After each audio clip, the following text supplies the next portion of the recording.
for the new one.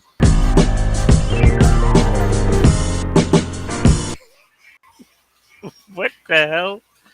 I don't know. And that's a different one. All right. Welcome to Sports and Full of Patriots post-game show. I am your host, Eric, with my main guys right there. Kenny, Ron, how are you? Good. A little confused of what's going on. Yeah, you and me both. It's three of us. Like so, I'm lagging? I am not lagging. Okay.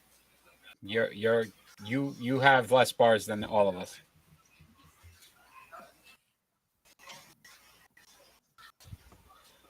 So we're here to discuss the New England Patriots as they fall to 1-3 with a 27-24 overtime loss to the Green Bay Packers. Your initial thoughts on the game itself? Well, I think that's kind of embarrassing for the Green Bay Packers, to be honest with you. Like, look, they had to go up against a third-string quarterback. New England Patriots fan. Good job. I'm just saying. I'm not saying it's a moral victory. I'm just saying Green Bay should be the ones worried.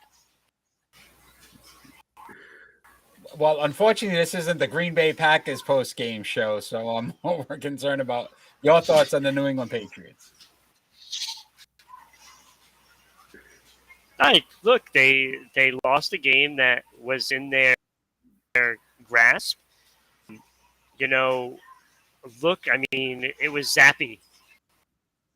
And say what you want, like we couldn't even get a second string quarterback through a game. So, what does that tell you?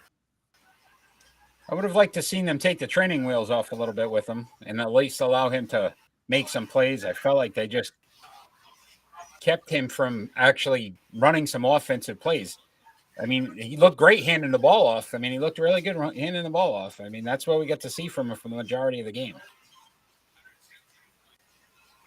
Yeah, I think they like to coddle, and just, make, what decisions instead of letting him throw the ball, And I think they should have started him. They should have started him. He's a young kid. Hey, let's go. You can start. Well, overall team 17 first downs versus 24. So the defense had the inability to get Green Bay off the field at times. 271 yards of total offense versus Green Bay's 443. Patriots passed for 104 yards in this game, 167 yards rushing. Key penalties, again, 7 penalties. Only averaged 4.7 yards a play versus Green Bay's 6.2. So as much as Green Bay's offense struggles this season so far, we struggled far more. Yeah. I think he's stuck. So, yeah, Kenny, No, go ahead. No, I was going to ask Kenny just basically about your thought process on the coaching in this game. Oh, coaching was phenomenal. No picks. They told him to protect the ball. He did. And he had one fumble, I guess. And that was about it. But coaching, he did a pretty good job. Ron, what were you going to say? No, look, I mean, they had to have more plays designed for inexperience. And I can understand, why they played so conservative. Because when you really look at it, Zappy was not prepared to get in there in this game. Probably until Thursday. Maybe he got some reps in, but I mean, it couldn't have been much. And to be honest, I think he did a really good job for that amount of reps that he probably had throughout the course of the week, because it couldn't have been much. Yeah, it just felt like, again, the play calling could have been a little better where they, again, some screens, short slants, do some things that are a little easy for a quarterback that, honestly, to your point, Ron, hasn't had much experience. I get it. But I felt like there were opportunities when they should have thrown, and again, they continued to run the ball and put themselves in situations where, look, they could have very easily won this game in overtime. And I question the play calling. Yeah. You know, you get the ball at the 50 and you run 3 straight. Yeah, that shouldn't have happened. I don't think that was right. And I got a feeling that was not something that Patricia wanted to do. We'll just say I think that came straight from the man. And I think what his plan was to pin him in deep and then try to get the ball back again and with less time on the clock and then go with less time on the clock. I think that was his plan, and it really did not work. But I also thought the defense in the overtime, they kept playing the corners off, and Rodgers would just run that quick hitch out, and then it was like they even said it. Romo said it a couple times. He's like, this guy's got to play up. I don't understand why it took him so long to figure out that process. There were just some questions I had with the coaching staff in general. But let's discuss some numbers. Bailey Zappi, 10 for 15, 67.7, 66.7% completion percentage, 99 yards, 1 touchdown, no interceptions. Did have the fumble. Your grade on Zappi and his performance? B+. Kenny's always a high grader. Kenny, I actually agree. I actually think. I love it though. Yeah, with the reps that he hadn't practiced much, I think he did a good job. Yeah. I'm agreeing, but I always look. Kenny goes real high all the time. He's like a notch from an A-, which is kind of okay. I mean, no, I agree. I think it's true though. For a rookie quarterback going into a hostile environment like Green Bay, again, he didn't make many mistakes. The sack fumble, again, that was more on the lineman just getting blown up. He got completely beat, and you can't blame Zappi for that. No. Damian Harris, 18 carries, 86 yards, a touchdown, 4.8 yards a carry. Ramondre Stevenson, 14 carries, 66 yards, no touchdowns, 4.7 yards a carry.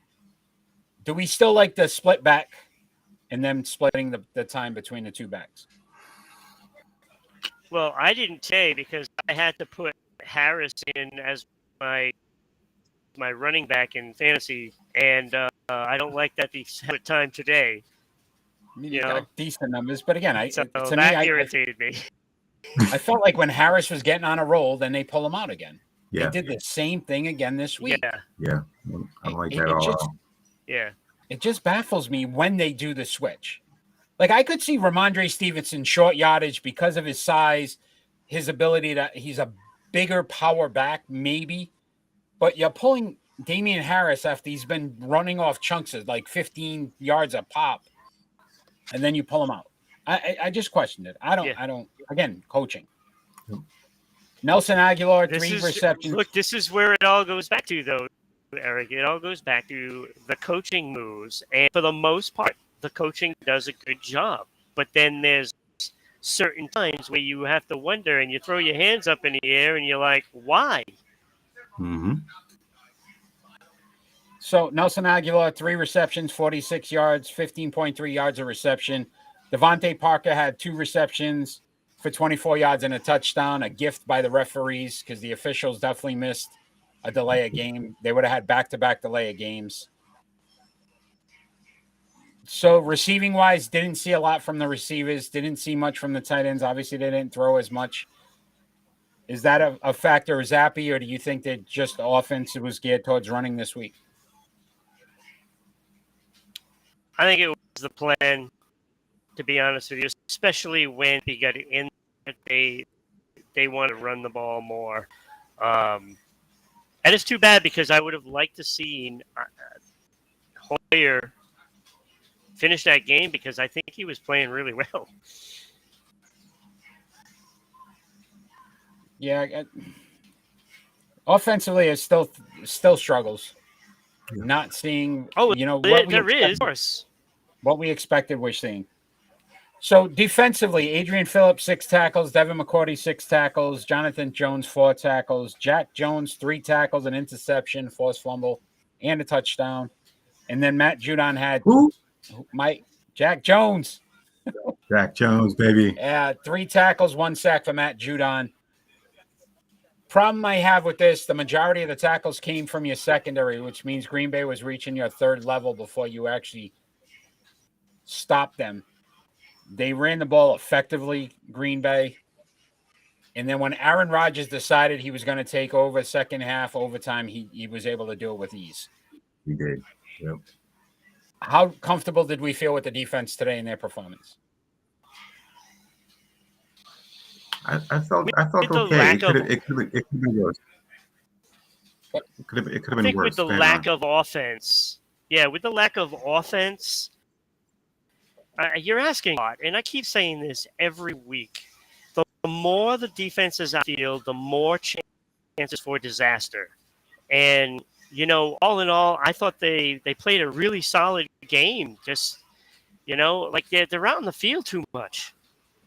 And it makes them look worse than what they are. Yeah, missing some starters, right? Jalen Mills was out. Lawrence Guy was out. Those are 2 key guys, especially on the defensive line with Lawrence Guy. But still not seeing a lot from the linebackers. Didn't see, they had Jennings was out there today, which we haven't seen him much. Mac Wilson didn't see much. I like the defense. I just feel like, again, turnovers, opportunities. Sometimes I don't feel like they're as good. Again, New England led the turnover battle this week 2-1. I guess we take that as a win. They've been horrible this season. They were ranked 31st overall in the turnover differential. New England, how many times can you say that for New England Patriots team? Special teams, Nick Folk, 1 for 1, 37-yard field goal. Jake Bailey, I know Ron's favorite guy, 7 punts, 44.9 yards, 2 touchbacks. Felt like Bailey cost them a couple of times, some positioning. Didn't have one of his best games. I think they said on the broadcast as well, he's ranked dead last in like punt average and punt net yards. That's not a good sign when you've paid him a lot of money to punt the ball. I'm a little concerned about that. What about it? What I'm saying? Yep. I'm telling you. Bright spot though, Marcus Jones, the kick returner, 2 punt returns for 49 yards, 29 long, 4 kick returns for 111 yards, 37 long. Saw some good things from him as the kick returner. Seems to be getting more comfortable back there. That can be a big key for field position. I thought they had it in overtime. They forced the punt. He came back, got that nice punt return, and you sit there. They're in perfect position. They need about 15 yards, and they could kick a field goal. Unfortunately, they couldn't get 10. Crazy. So, Ron, you came early. Do we take this as a moral victory as a New England Patriot fan, seeing that they were heavily underdog in this game and were able to perform and take the Green Bay Packers to overtime on the road? I don't know how much of a moral victory it could be when you're now 1-3 and you're last place in the division. Yes. So I mean, The Jets yes, won today. Yeah, the Jets won. Buffalo won. Look. I think it is a good sign for the Patriots that they can go out there with a lesser of a team and make this a game. Because frankly, I wasn't giving them a chance, and then Zach goes in, then you're really up against it. And I think, all in all, I think the team gave a great effort in a situation that they really shouldn't win. Because, when you look at it, Green Bay is supposed to be a contender. It's supposed to be a contender. This is a team that is supposed to rout you when you have your third string. That didn't happen. In fact, the Patriots won that game. Mhm. And play calling in overtime, I think they could have, and they should have. Yeah. And this is where I can't take it as a moral victory. I agree with you, Ron. The coaching let them down in that overtime. Because those are normally the situations that the coaching staff makes better decisions than the opposition and helps us win. And they kept flashing up Bill Belichick's 399th game and 326 victories. And I'm not blaming it all on Belichick, but what I'm saying to you is he also said at the beginning of the season, if it doesn't go well, blame him. They're 1-3. Mhm. They're 1-3 and could have won 2 of those 3 losses. Because even last week, I felt like they could have won. Yep. So next week, they face the Detroit Lions, who played another barn burner of a game and have seemed to show that Kenny was right about Jared Goff. He was just a year off on the Jared Goff train because Jared Goff is tearing it up. We get to see him next week, Kenny. Your outlook on the Detroit Lions facing the New England Patriots? It's going to be a good game. It's going to be a real good game. But you know what? I'm gonna have to go with Detroit on this one. I'm worried about that Detroit offense. Is what I'm worried about. They put up points. I mean, they give up a lot of points. So from a benefit of New England's offense, I mean, if there's a chance for Zappe to have to start again, here's an offense that you realistically can put points up against. They should let this kid throw the ball a little bit. Yep. So the only other question I would have before we talk about our 3 stars of the game, me and Kenny said it right before you got on, Ron.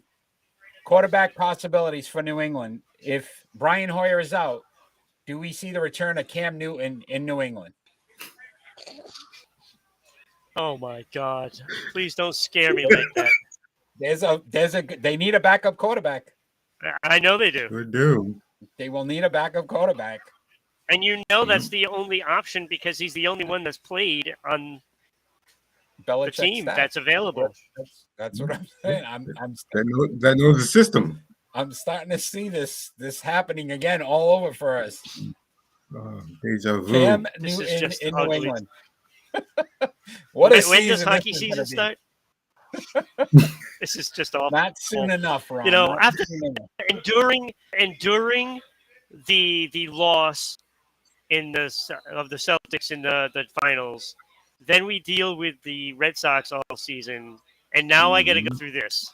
This is just ugly. It's ugly. This is probably one of the worst times in New England sports where the majority of the sports, the only one that looks really good so far is the Boston Celtics, but obviously a lot of question with the coaching. So it'll be interesting to see. And we will have our Celtics. I don't think that's the better option, to be honest with you. I don't know. The Bruins, a lot of injuries. It's the best option. Early on. Okay. So, as we normally do to end our show, we do our 3 stars of the game. So, Kenny, your 3rd star of the game. Matthew Judon. He got to the quarterback a lot. He was rushing him. He was harassing Rodgers. He did a pretty good job today. Matt Judon, good choice. Good choice. Ron? I'm gonna go with Zappe, just because the kid. Well then, because the kid wasn't ready. He didn't know he was going to be in there. The kid is probably still saying, "Did I really play today?" Bailey Zappe. I did not expect to see him on the list. Look, he did a good job. Not great, but a good job in trying to bring this team to a win. And frankly, Brian Hoyer was 5 of 6 before he got in. For that. I know he was. He probably would have been the player of the game. He was going to tear it up this week. I know he was. My 3rd star went Damian Harris. I thought that 1 touchdown run, I love the fact that he made that cut back to the hole, looked aggressive. Again, I would have liked to seen 7, 8 more carries from him in this game because he would have been well over 100 yards. So I went Damian Harris. Number 2, Ron? Number 2, I went Jack Jones. Jack Look, Jones. I thought he played a great game. And I know you don't want to see him leading the team in tackles in a game, but that's what happened. But when it came his way, he did. And the interception was beautiful. Two and turnovers, yeah, look, like at least he's doing his thing. And at the beginning of the and game, I liked how Judon came out, but he didn't finish that way. Mm-hmm. So I had to give it to a guy that was doing the beginning to end, and he deserved a better fate. No, I agree with you. I went Jack Jones at number 2. I liked the break on that ball on that interception. They said it. He ran the route. He ran the route better than the wide receiver. So yes, he did. Good. That's a good sign as a rookie. They were high on him this season, saying that he was going to be a starter. You're starting to see that production could be there. Yep. Kenny, who'd you have at number 2? I had Harrison also. You know what? I listened to you, and you're right. We need to see him run the ball more because he's really effective. He sees holes, you know what I'm saying? And he got a lot of speed when he gets around that corner. Yeah, I just feel like they're misusing him at this point. And I like Ramondre Stevenson. And it's not a matter of – I just feel like you're taking valuable carries away from Damian Harris. Yep. So, number 1 star. Kenny, lead us off. Who was your number 1 star of this game? Oh, I had Jack Jones. Jack Jones. Okay. Jones. Finally, a DB watches the quarterback. He watched the quarterback. He's seen the route. He jumped it. Excellent. Finally, we have a DB that can do that. Yeah. Reminded you of a guy last year, J.C. Jackson, right? Yeah. Yep. Right? Just same kind of concept. Ron, number 1? We had both. Oh, gee. Oh, imagine. Only you. Number 1, Harris. Everything that you said about Harris is totally. I think he was so effective, and I think he would have not only been at 100 yards, he would have been maybe 130, 140 if they would have used him more. Agreed. I went Marcus Jones. I loved the fact that on special teams, he reminded me a lot of, and I'm going to say the name, Julian Edelman. Like I just saw those kind of, big runs. I was thinking of putting him in the 3rd. Yeah, so I liked it. I thought we finally saw some spark from the special teams when it came to kick returns because that has been a thorn in our side for probably a season and a half now. All right, gentlemen. So next week, Detroit Lions 1:00 game. We will join you after the game to discuss that one. As always, a pleasure. Tune in if you enjoy what you're watching. Sports Unfolded. We are on this Tuesday, 7 p.m. for our NHL preview show. And then, Kenny, be ready because you're going to be NBA preview show coming up shortly within the next 2 weeks. So we'll start preparing that as well. And then every Friday night, 6 p.m., Sports Unfolded, we come at you live. We're fan interactive. You guys can join us on Rhode Island Broadcasting, and that's at 6 p.m. Eastern Standard Time every Friday night. Gentlemen, 1-3 New England Patriots. Hey, do you remember our picks? Do we remember our picks for the League Baseball preview show? I probably have it written down somewhere. I can check. I'm talking like your World Series. I'll have to check. I don't remember off the top of my head. I think I have it written down. If not, we can always rewatch the show at the end. That's probably the easiest thing to do. It's still out there on that World Wide Web of ours. Yes. So tune in this Friday night. Don't forget us Tuesday, 7 p.m. NHL hockey preview show. Eric and Ron will be joining you for that. Kenny, as always, thank you for your Patriot insight, and can't wait for your NBA time coming up. Fans out there, all we want is peace.